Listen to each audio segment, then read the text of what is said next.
തൃശൂരിലെ തിരക്കേറിയ നഗരഹൃദയത്തിൽ ഫാത്തിമയുടെ ജീവിതം തൂങ്ങിയാടുകയായിരുന്നു. ജ്വല്ലറി വ്യാപാരി അബ്ദുൾ റഹ്മാനിന്റെ ഏകമകൾ. സമ്പത്തും പ്രതാപവും ഒട്ടും കുറവില്ലാത്ത കുടുംബം. എന്നാൽ ആ പ്രതാപത്തിന്റെ തിളക്കത്തിന്റെ അപ്പുറം കടങ്ങളുടെ കരിനിഴൽ വലിഞ്ഞു മുറുക്കിയിരുന്നു. ഫാത്തിമക്ക് 20 വയസ്സേ ഉണ്ടായിരുന്നുള്ളൂ. നിറയെ സ്വപ്നങ്ങളുള്ളൊരു പെൺകുട്ടി. ചിത്രകല ആയിരുന്നു അവളുടെ ജീവൻ. ക്യാൻവാസിൽ വർണ്ണങ്ങൾ ചാരിച്ച് അവൾ സ്വന്തമായൊരു ലോകം പണിതു. തൃശൂർ ഫൈനാൻസ് കോളേജിൽ ചിത്രകല പഠിച്ച് വലിയൊരു ആർട്ടിസ്റ്റ് ആവണം എന്നായിരുന്നു അവളുടെ മോഹം. ഫാത്തിമ, നിന്റെ ചിത്രങ്ങൾക്ക് ജീവനുണ്ട് എന്ന് അവളുടെ കൂട്ടുകാരി സുമി പറയുമ്പോൾ അവളുടെ കണ്ണുകൾ തിളങ്ങുമായിരുന്നു. സുമിയും ഫാത്തിമയും ഒരേപോലത്തെ സ്വപ്നം ഉള്ളവരായിരുന്നു. പഠനം കഴിഞ്ഞ് ഒരുമിച്ച് ഒരു ആർട്ട് ഗാലറി തുടങ്ങണം എന്നായിരുന്നു അവരുടെ സ്വപ്നം. ഫാത്തിമയുടെ ജീവിതത്തിൽ അമീർ എന്ന യുവാവും ഉണ്ടായിരുന്നു. കോളേജിൽ അവളുടെ സീനിയർ. അവനും ചിത്രകാരനായിരുന്നു. ഞങ്ങളെപ്പോലെ തെളിഞ്ഞതായിരുന്നു അവരുടെ പ്രണയം. ഫാത്തിമയുടെ ഓരോ ചിത്രത്തിനും അമീറിന്റെ പ്രോത്സാഹനം ഉണ്ടായിരുന്നു. അവരുടെ ലോകം വർണ്ണാഭകമായിരുന്നു. സ്വപ്നങ്ങളാൽ സമ്പന്നമായിരുന്നു. എന്നാൽ അപ്രതീക്ഷിതമായി വന്ന സാമ്പത്തിക പ്രതിസന്ധി ആ വർണ്ണങ്ങൾക്ക് മങ്ങലേൽപ്പിച്ചു. പിതാവ് അബ്ദുൾ റഹ്മാൻ നടത്തിയ ചില തെറ്റായ ബിസിനസ് പൊളിഞ്ഞു. കുടുംബത്തെ കടക്കെണിയിലാക്കി. കോടികളുടെ ബാധ്യത. ജ്വല്ലറി പൂട്ടലിന്റെ വക്കിൽ. വീടും സ്വത്തുക്കളും ജപ്തി ഭീഷണിയിൽ. ഒരു രാത്രി പിതാവ് ഫാത്തിമയെയും മാതാവ് സൈനബയെയും വിളിച്ചു. അദ്ദേഹത്തിന്റെ മുഖത്ത് നിസ്സഹായത തളം കെട്ടി നിന്നിരുന്നു. മോളെ, ഒരു വഴിയേ ഉള്ളൂ. പിതാവ് വാക്കുകൾക്കായി വിഷമിച്ചു. ദുബായിലെ ഷെയ്ഖ് അൽ ഹമദി. അദ്ദേഹത്തിന് നമ്മളോട് നല്ല അടുപ്പമുണ്ട്. അദ്ദേഹമാണ് ഏക ആശ്രയം. സൈനബയുടെ കണ്ണുകൾ നിറഞ്ഞു. ഫാത്തിമക്ക് ഒന്നും മനസ്സിലായില്ല.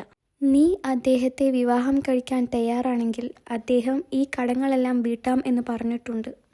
ഫാത്തിമയുടെ ലോകം തലക്കീഴായി മറിഞ്ഞു. 75 വയസ്സുകാരനായ ഒരു വൃദ്ധൻ.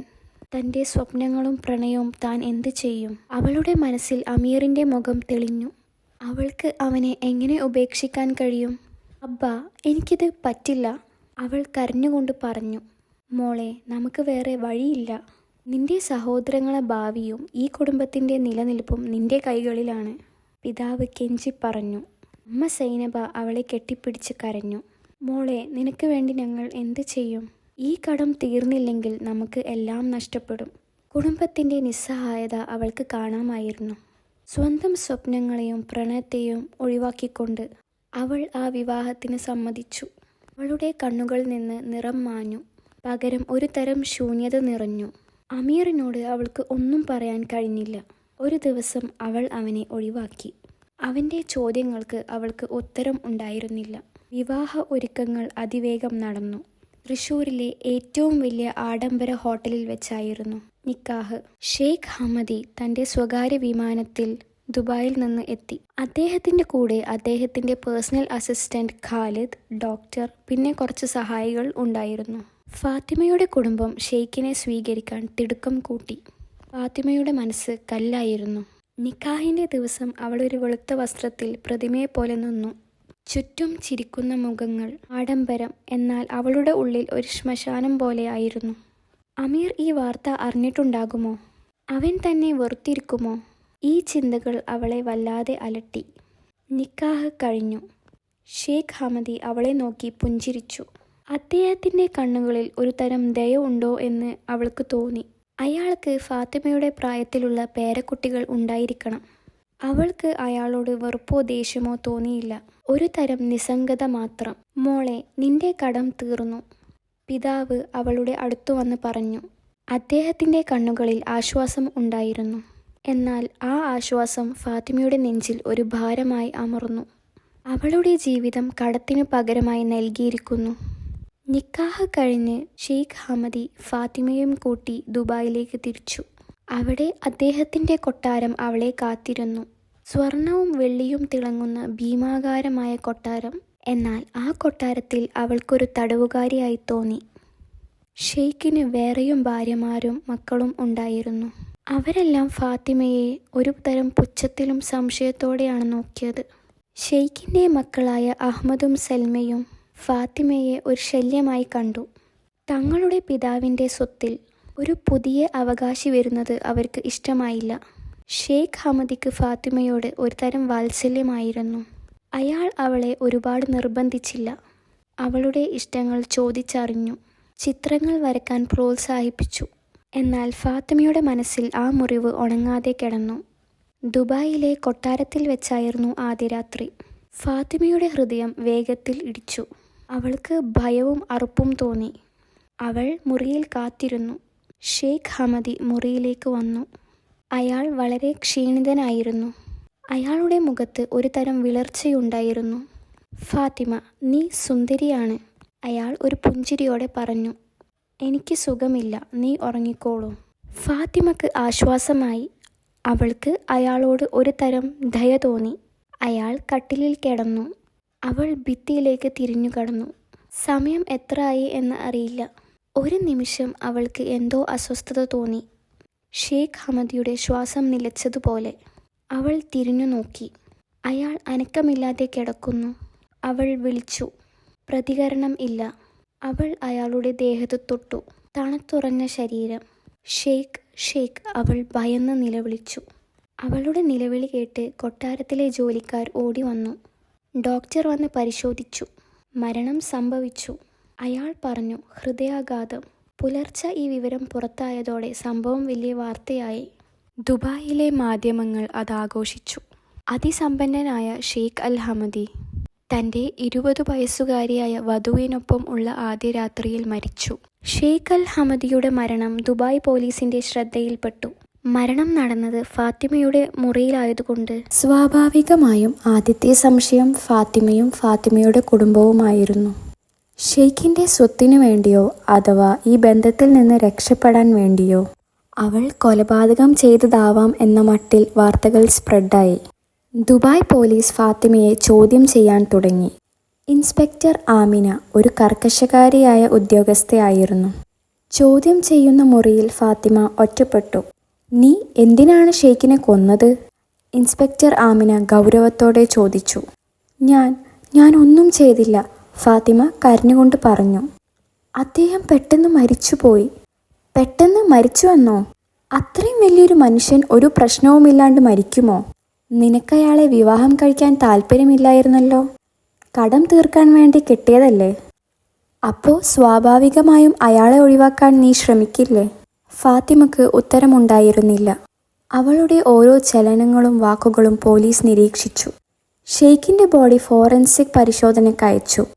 കേരളത്തിലെ അവളുടെ കുടുംബം ഈ വാർത്തയറിഞ്ഞ് തകർന്നുപോയി. നാട്ടുകാരുടെയും ബന്ധുക്കളുടെയും സംശയദൃഷ്ടികൾ അവരെ വല്ലാതെ വേദനിപ്പിച്ചു. കടം വീട്ടാൻ മകളെ വിറ്റത് പോരാന് ഇപ്പോൾ കൊലപാതകിയായോ എന്ന മട്ടിൽ സംസാരങ്ങൾ പടർന്നു.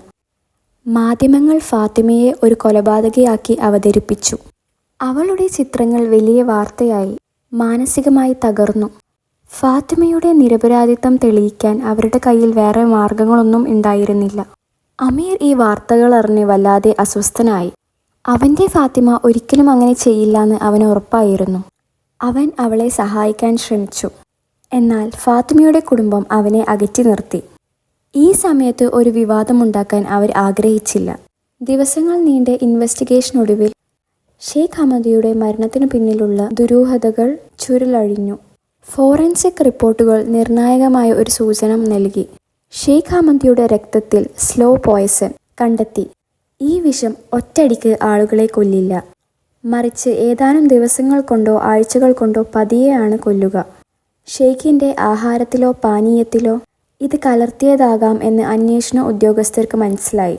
ഇതോടെ ഫാത്തിമയുടെ മേലുള്ള സംശയം നീങ്ങി. ആദ്യ രാത്രിയിൽ മാത്രം കണ്ടുമുട്ടിയ ഒരാൾക്ക് ഇങ്ങനെ ഒരു വിഷം നൽകാൻ കഴിയില്ലെന്ന് ഇൻസ്പെക്ടർ ആമിനക്ക് ബോധ്യപ്പെട്ടു.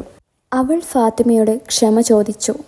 അന്വേഷണം ഷെയ്ഖ് ഹമദിയുടെ ബന്ധുക്കളിലേക്കും ബിസിനസ് പാർട്ട്നേഴ്സിലേക്കും തിരിഞ്ഞു. ദുബായിലും കേരളത്തിലുമായി നടത്തിയ അന്വേഷണങ്ങളിൽ ഷെയ്ഖിന് കോടികളുടെ സ്വത്തുക്കൾ ഉണ്ടായിരുന്നു എന്നും അതിന് കുറേ അവകാശികൾ ഉണ്ടെന്നും കണ്ടെത്തി. അദ്ദേഹത്തിന്റെ ബിസിനസ് സാമ്രാജ്യം കൈക്കലാക്കാൻ ചിലവർ ശ്രമിച്ചിരുന്നു എന്നും വ്യക്തമായി. ഷെയ്ഖിന്റെ മക്കളായ അഹമ്മദും സൽമയും സംശയത്തിന്റെ നിഴലിലായി. അവർക്ക് ഫാത്തിമയോട് കടുത്ത വെറുപ്പായിരുന്നു. ഷെയ്ഖിന്റെ പേഴ്സണൽ അസിസ്റ്റന്റ് ഖാലിദിനെയും ചോദ്യം ചെയ്തു. അയാൾ ഷെയ്ഖിന്റെ എല്ലാ കാര്യങ്ങളും നോക്കിയിരുന്ന വിശ്വസ്തനായിരുന്നു. എന്നാൽ അയാൾക്ക് ഷെയ്ഖിൻ്റെ ബിസിനസ് രഹസ്യങ്ങളെക്കുറിച്ച് കൂടുതൽ വിവരങ്ങൾ കൊടുക്കാൻ കഴിഞ്ഞില്ല.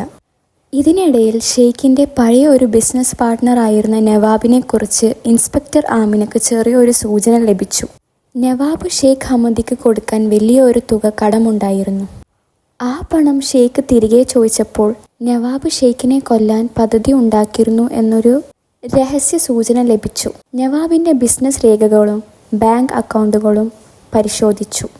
അതിൽ വലിയ സാമ്പത്തിക ക്രമക്കേടുകൾ കണ്ടെത്തി. പോലീസ് നവാബിനെ കസ്റ്റഡിയിലെടുത്തു. കടുപ്പമേറിയ ചോദ്യം ചെയ്യലിൽ നവാബ് കുറ്റം സമ്മതിച്ചു.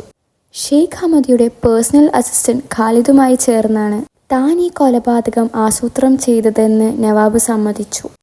ഷെയ്ഖിൻ്റെ സ്വത്തുക്കൾ തട്ടിയെടുക്കാനും തനിക്കുള്ള കടം വീട്ടാതിരിക്കാനും വേണ്ടിയാണ് ഈ കൊലപാതകം ചെയ്തതെന്ന് അവൻ വെളിപ്പെടുത്തി. മാസങ്ങളായി ഷെയ്ഖിൻ്റെ ഭക്ഷണത്തിലും പാനീയത്തിലും സ്ലോ പോയ്സൺ കലർത്തിയിരുന്നു എന്ന് ഖാലിദ് സമ്മതിച്ചു. ഷെയ്ഖിൻ്റെ ഓരോ ചലനങ്ങളും ഖാലിദിന് അറിയാമായിരുന്നു. ഫാത്തിമയുമായുള്ള വിവാഹം ഒരു മറയാക്കി ഷെയ്ഖ് ഹമദിയെ ഇല്ലാതാക്കാനായിരുന്നു അവരുടെ പ്ലാൻ. ആദ്യ രാത്രിയിലെ മരണം ഒരു സ്വാഭാവിക മരണമായി ചിത്രീകരിക്കാനും ഒപ്പം ഫാത്തിമയെ പ്രതിയാക്കി രക്ഷപ്പെടാനുമായിരുന്നു അവരുടെ ശ്രമം. പ്രതികളായ നവാബിനെയും ഖാലിദിനെയും അറസ്റ്റ് ചെയ്തു. കോടതിയിൽ കേസ് നടന്നു. ഫാത്തിമയുടെ നിരപരാധിത്വം തെളിഞ്ഞു. മാധ്യമങ്ങൾ അവൾക്ക് വേണ്ടി വാദിച്ചു. അറബിയുടെ മരണം, ഫാത്തിമ നിരപരാധി എന്ന തലക്കെട്ടുകൾ പരന്നു. കോടതി വിധി വന്നപ്പോൾ ഫാത്തിമക്ക് നഷ്ടപ്പെട്ട ജീവിതം തിരികെ കിട്ടി. അവളുടെ കണ്ണുകളിൽ നിന്ന് കണ്ണീരൊഴുകി. അത് ദുരിതത്തിൻ്റെ കണ്ണുനീരായിരുന്നില്ല, മോചനത്തിൻ്റെ കണ്ണുനീരായിരുന്നു. അവളുടെ കുടുംബത്തിൻ്റെ കടങ്ങളും തീർന്നു. അവർക്ക് സമാധാനം ലഭിച്ചു. ഫാത്തിമയുടെ മാതാപിതാക്കൾ അവളെ കെട്ടിപ്പിടിച്ച് കരഞ്ഞു. മോളെ, നീ ഞങ്ങളോട് ക്ഷമിക്കണം. അബ്ബ, എനിക്കിപ്പോൾ സമാധാനമുണ്ട്, അവൾ പറഞ്ഞു. തനിക്ക് ലഭിച്ച സ്വാതന്ത്ര്യം അവൾ പുതിയൊരു ജീവിതം കെട്ടിപ്പണിയാൻ ഉപയോഗിച്ചു. അമീർ അവളെ തേടിയെത്തി. അവൻ അവളെ വിശ്വസിച്ചു. അവളുടെ കൂടെ അവൻ നിന്നു. ഫാത്തിമക്ക് അവൻ്റെ സ്നേഹം ഒരു വലിയ ആശ്വാസമായിരുന്നു. അവൾ തൻ്റെ ചിത്രകലാ പഠനം പുനരാരംഭിച്ചു. അമീറും അവളോടൊപ്പം ചേർന്നു. അവരൊരുമിച്ച് ഒരു ആർട്ട് ഗാലറി തുടങ്ങി. അവളുടെ ചിത്രങ്ങൾക്ക് വീണ്ടും ജീവൻ വെച്ചു. ഫാത്തിമയുടെ ജീവിതത്തിൽ വീണ്ടും പ്രതീക്ഷയുടെ വെളിച്ചം നിറഞ്ഞു. അവൾ ഒരുപാട് പേർക്ക് പ്രചോദനം ആയി.